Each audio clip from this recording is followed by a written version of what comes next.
Life often whispers paradoxes into our ears.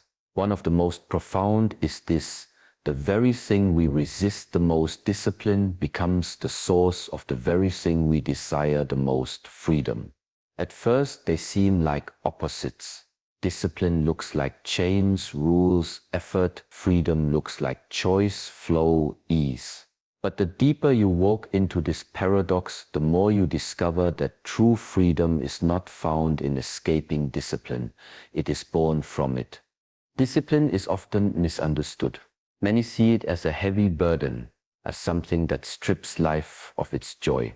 But in truth, discipline is not about punishment, nor is it about forcing yourself into rigid patterns against your will. It is about cultivation. It is about nurturing the strength within you slowly and patiently until it becomes unshakable.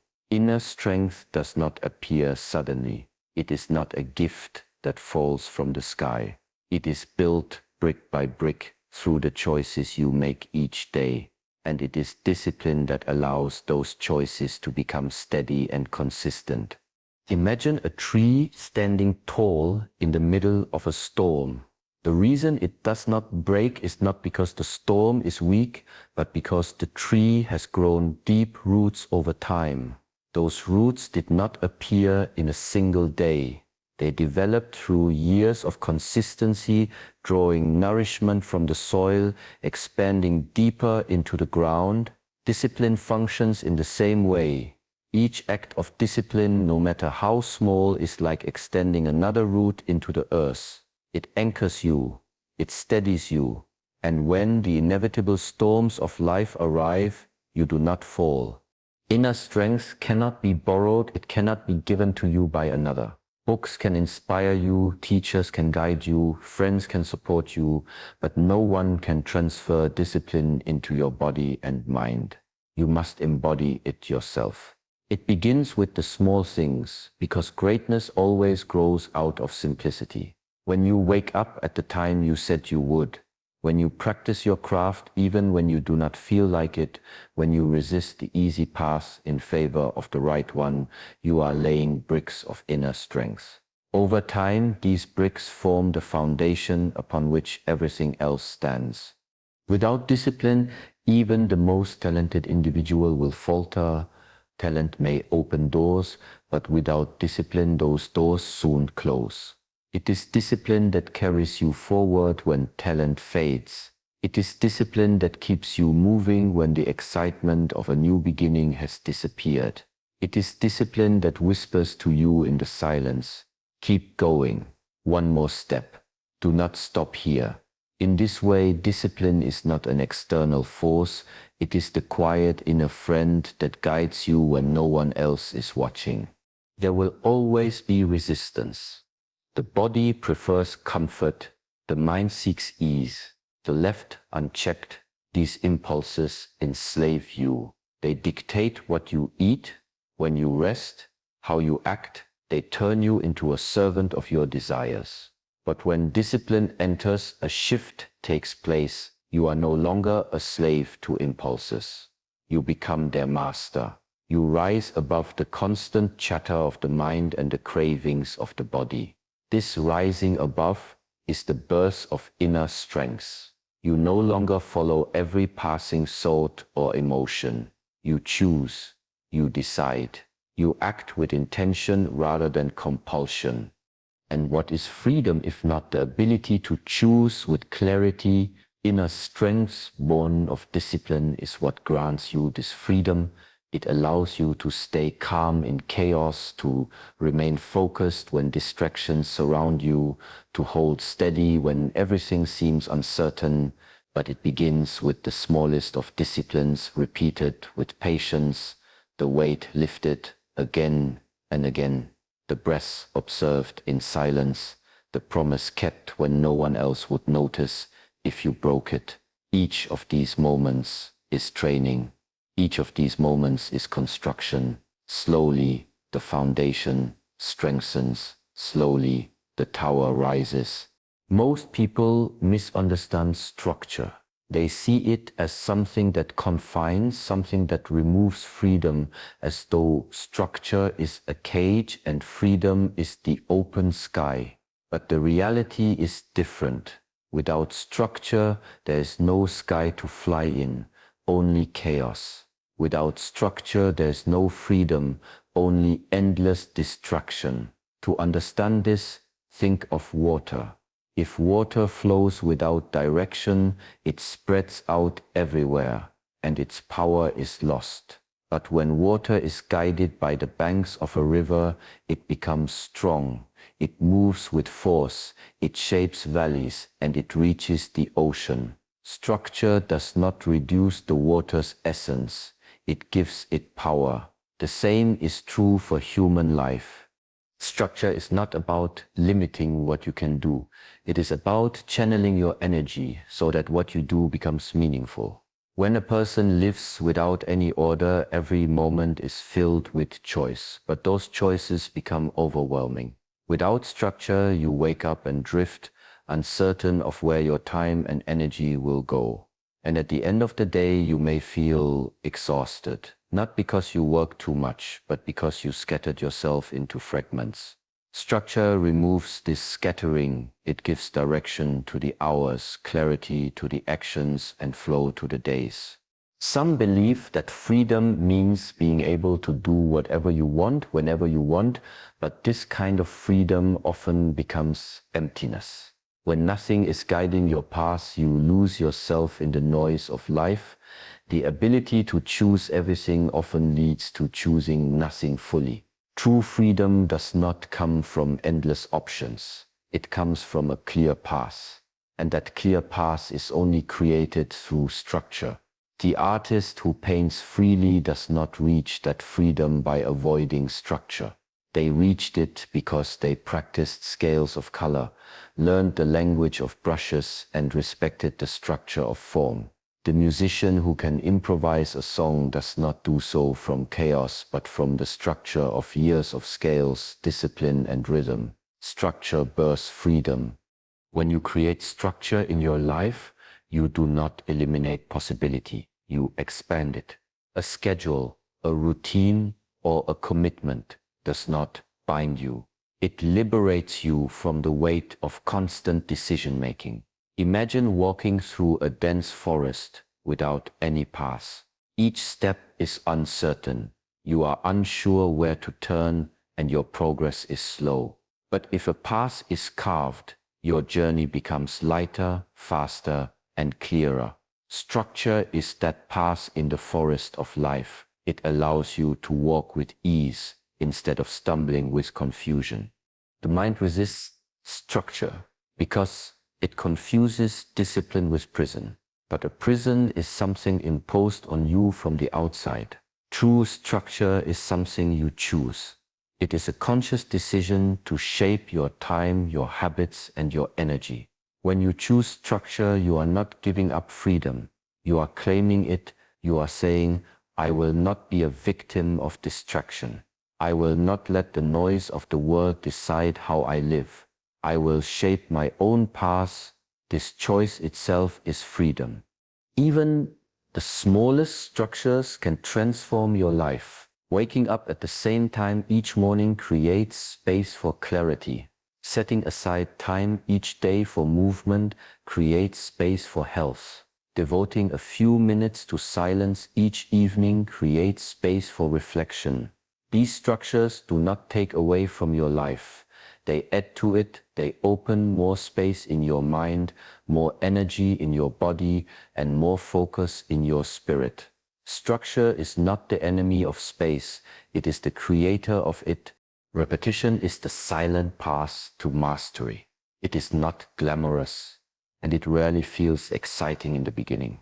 It is the act of showing up again and again, performing the same movement, practicing the same gesture, refining the same details until they become part of you. Many people seek freedom without understanding this truth. They want the ease, the flow, the effortless expression, but they resist the very thing that creates it. Without repetition, there is no mastery. Without mastery, there is no freedom. Look at the child learning to walk. The first steps are clumsy, unbalanced, and often end in falling. Yet the child does not stop because of failure. Again and again the legs stumble, the body wobbles, and the ground meets the skin. But over time, with countless repetitions, walking becomes natural. Soon the child no longer thinks about balance, no longer hesitates with every step. Walking becomes freedom. What was once struggle has transformed into ease. This is the power of repetition. It dissolves effort into naturalness. In every craft, the same principle applies. The painter who seems to move the brush with effortless grace has repeated the strokes thousands of times in silence. The martial artist whose movements flow like water has repeated each technique until the body itself remembers. The musician who plays without sheet music has spent years repeating scales until the notes are no longer external marks on a page, but internal rhythms of the soul. Repetition is not monotony. It is the carving of pathways within your mind and body until what once required effort becomes instinct. Many people give up too quickly because they grow impatient with repetition. They believe that after a few tries they should already be free, but freedom does not appear so easily. The soil must be tilled many times before the seed can grow strong roots. The body must be trained many times before it becomes fluid. The mind must return to the same thought, the same practice, the same breath before it can transcend its restlessness. Repetition is not punishment. It is the patient building of foundations. There is a hidden beauty in repetition. At first, it feels like doing the same thing over and over. But if you stay long enough, you begin to notice that no two repetitions are ever truly the same. The brushstroke today is slightly different from the one yesterday. The step you take now lands with a new awareness. The sound of the instrument shifts with the mood of your heart. Through repetition, you begin to see depths where you once saw only sameness. Each repetition is another chance to refine, to notice, to grow. When repetition has done its work, mastery is born. And mastery is not about being better than others. It is about becoming free within yourself. It is the moment when the action no longer requires effort, when thought no longer interferes with expression. You no longer play the instrument, you become the music. You no longer perform the movement, you are the movement. This freedom is not gifted to you. It is earned patiently through the countless steps of repetition. And so repetition is not the enemy of freedom, but the secret that unlocks it. Only through repetition can the mind and body be trained to move beyond hesitation. Only through repetition can discipline transform into instinct. Only through repetition can mastery unfold. And with mastery comes the freedom to express fully without fear, without effort, without limitation. Motivation is like the wind. It arrives suddenly, fills your sails, and pushes you forward with force. In those moments, everything feels easy. You are inspired, energized, and eager to move. But just as quickly as it comes, the wind can disappear, leaving you stranded in still waters. If you build your life only on motivation, you will move when the wind is present.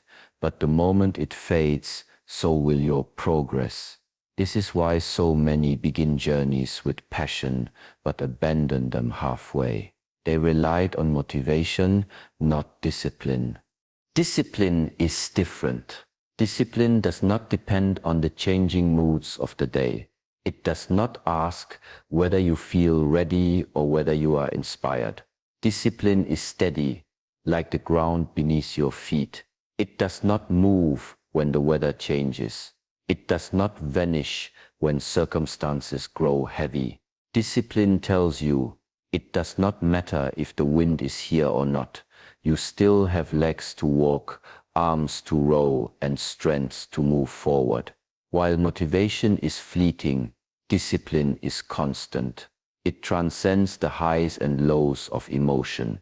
To live only by motivation is to live like a slave to your own moods. One day you feel energized, so you act. The next day you feel tired, so you delay. One day you are excited, so you begin. The next day you doubt yourself, so you stop. This cycle creates inconsistency, and inconsistency robs you of growth. But when discipline enters, the cycle is broken. Discipline says, regardless of how I feel, I choose to act. This choice is where true strength begins. Consider the runner who trains for a marathon. On the first day, motivation is high and running feels exhilarating. But after weeks of training, when the body aches and the morning is cold, motivation grows weak. If the runner depends only on motivation, the training will stop. But if the runner relies on discipline, he will lace his shoes and step onto the road even when the mind resists. Each of those steps taken without motivation is more powerful than those taken with it, because they are born not of fleeting excitement but of deep commitment. Discipline frees you from the control of your emotions. Emotions are temporary, they rise and fall like waves. If you live by them, you are always tossed around, never stable, never grounded.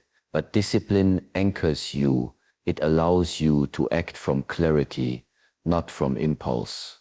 In this way, discipline is the path to inner freedom. You are no longer at the mercy of your moods. You are no longer delayed by fear or distracted by doubt or stopped by laziness. You act because you have chosen to act. There is a quiet dignity in discipline. Motivation shouts loudly, filling you with energy for a moment, but discipline whispers steady and calm, guiding you forward day after day. Motivation makes promises, but discipline fulfills them. Motivation can inspire you to start, but only discipline can help you finish. And in finishing, you discover that freedom is not found in waiting for the right mood. It is found in rising above it. When you train yourself to act beyond motivation, you no longer need to wait for inspiration. You no longer say, I must feel ready before I begin. Instead, you begin. And in beginning, you create readiness. This is the quiet secret of discipline. Action is no longer dependent on desire. Desire is born from action itself. Step by step, repetition by repetition, discipline transforms effort into natural flow. And once you reach this state, you are free. Not because you are always motivated, but because you no longer need to be. Self-discipline is one of the most quiet, unseen forces in life. Yet it carries within it a power that can transform the very way you experience yourself. It begins with small acts, often unnoticed by others. Waking up at a chosen time, choosing what to eat, committing to practice, honoring promises made to yourself. These may seem ordinary, even trivial, but they are the bricks of self-respect.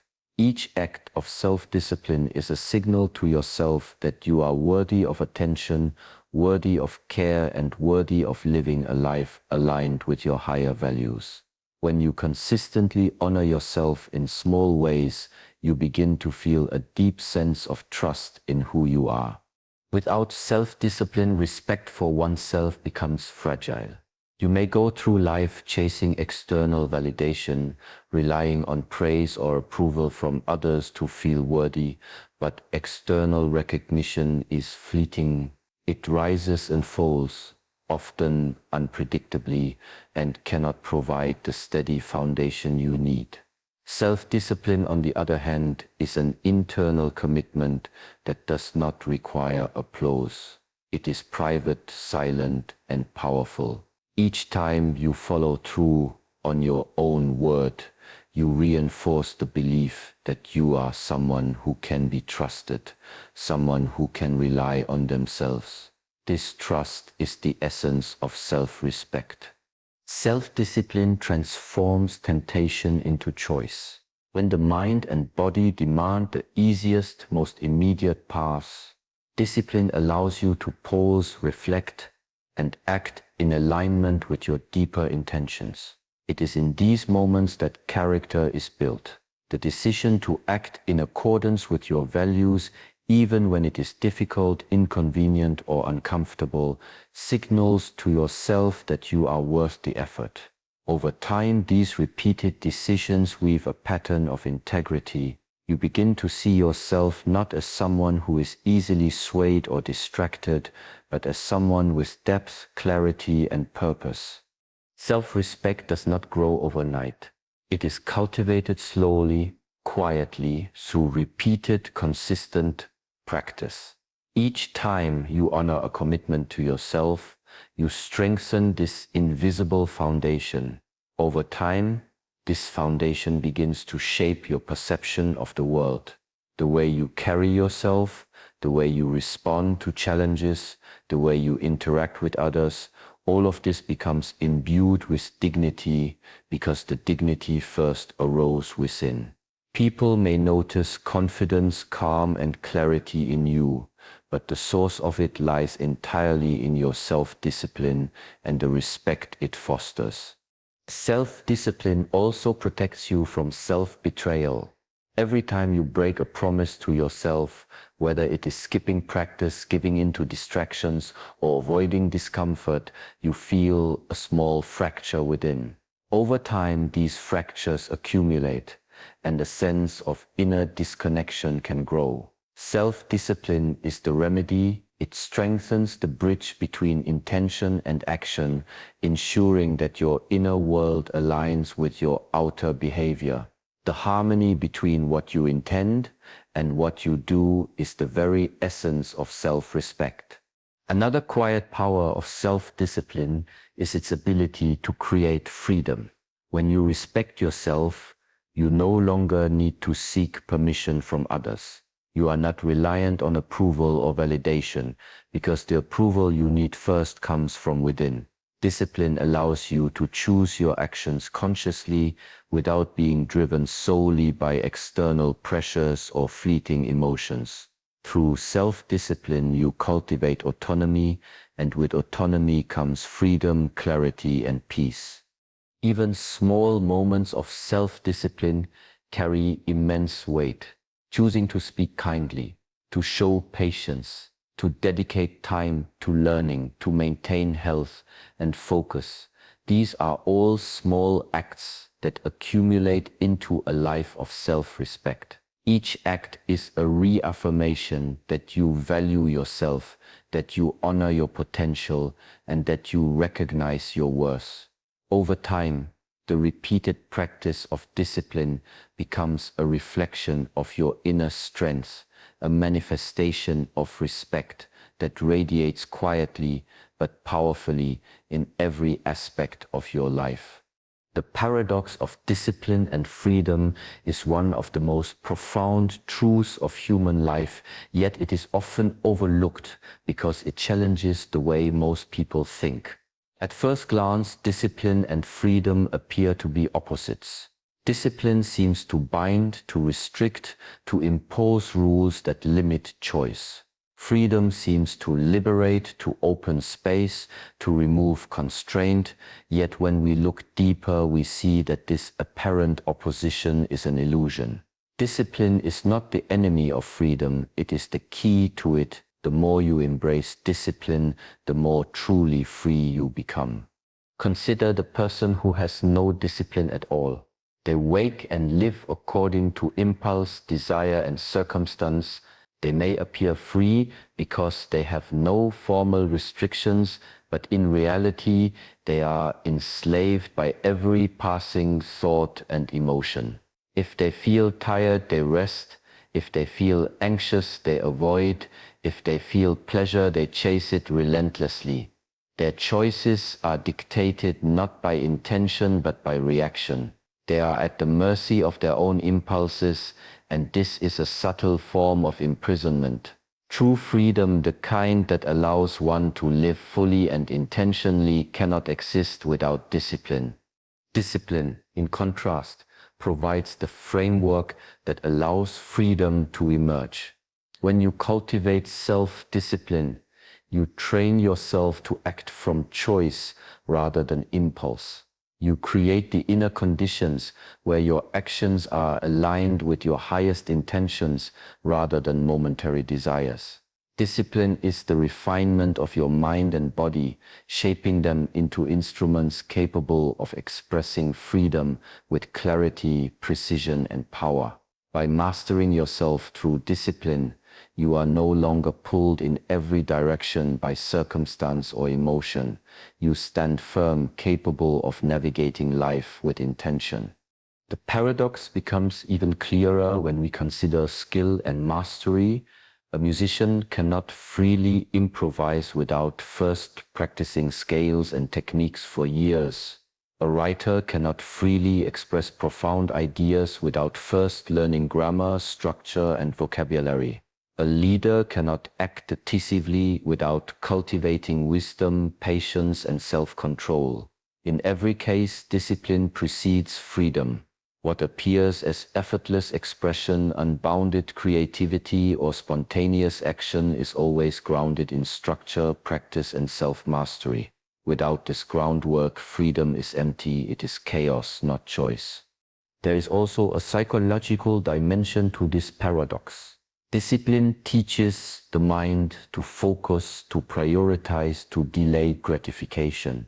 It allows you to rise above immediate temptations and act in alignment with long-term vision. In doing so, you are freed from the tyranny of the moment. You no longer act merely to satisfy fleeting desires. Instead, your actions are guided by clarity and purpose.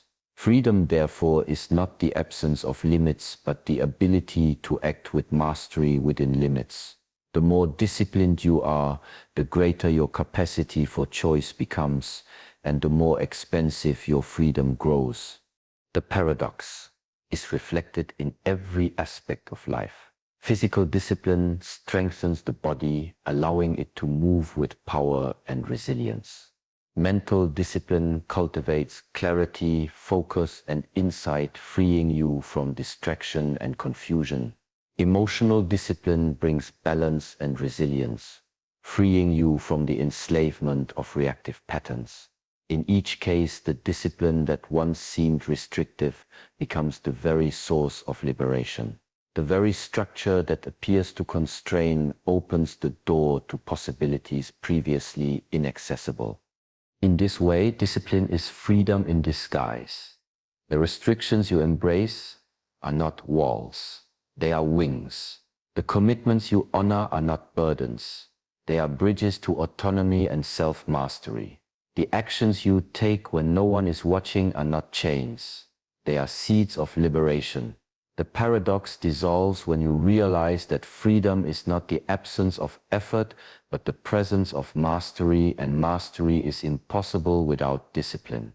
Discipline and freedom are not opposites. They are partners intertwined in the fabric of a life fully lived.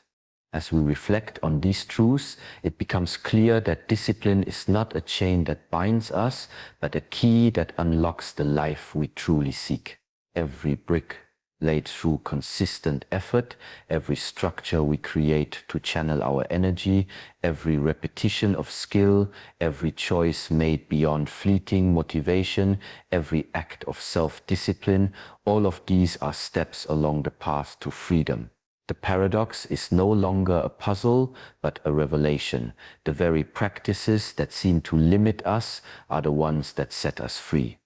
When discipline becomes a part of who we are, it transforms our relationship with life. It teaches patience, builds resilience, cultivates self-respect, and opens space for clarity and mastery. It frees us from the tyranny of impulse, from the chaos of inconsistency, and from the illusion that freedom exists without effort. True freedom is not the absence of boundaries, it is the presence of mastery, the quiet strength that allows us to act from choice rather than compulsion. And so the freedom we have been seeking is not found in avoiding discipline, but in embracing it fully. It is found in showing up day after day for the small acts that shape our character and anchor our spirit. It is found in the awareness that every challenge is an opportunity to deepen our strengths, and every restraint is a doorway to greater autonomy. When we live with discipline, we walk with freedom, and when we walk with freedom, we walk fully, deeply, and peacefully in the life that was always waiting for us.